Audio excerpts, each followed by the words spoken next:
له تورخم څخه تازه او بد خبر. تورخم کې 90% ستنېدونکي سرپناه نه لري.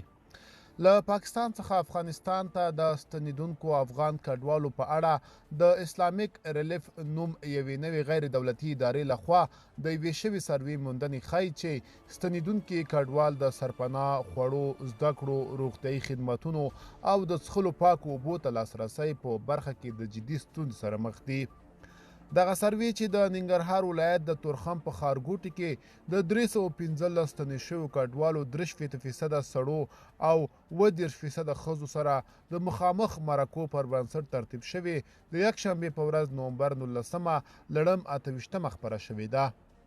د دې سروې موندنې ښایي چې د ستنېدونکو کډوالو 92% کورنۍ د څښلو پاکو اوبو ته په اسان ډول لاسرسی نه لري، 90% کورنۍ سرپناه نه لري او 71% یې د حفظ الصحې په برخه کې په ځانګړي ډول لاس مینځلو په برخه کې امکانات نه لري.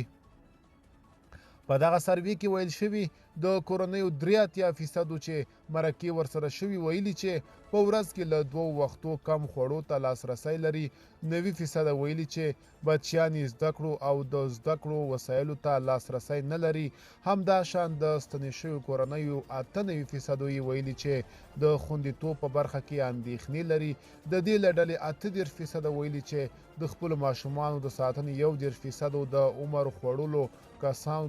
د ساتنې 9% د جنسیت پر بنسټ د تاوتریخوالي او 7% نورو د خپل شخصي امنیت په اړه اندېښنې لري. په سروې کې 62% کورنۍ چې ورسره مرکې شوي ویلي چې د حفظ الصحې په اړه اندېښنې لري او د دې ډلې 39% د نس ناستې او هاضمې د ناروغیو، 33% د تنفسي ناروغیو، 25% د روحي ناروغیو او 3% د خپلو ټپونو په اړه اندېښنې څرګندې کړي دي. د اسلامیک ریلیف ادارې ویلي چې د دې سروې هدف له پاکستان څخه د تورخم په سرحدي سیمو کې د ستنېدونکو کډوالو د اړتیا معلومول و چې په راتلونکي کې به د هغوی اړتیاو ته د اضطراري طرحو د برابرولو له لارې ملاتړ برابر شي.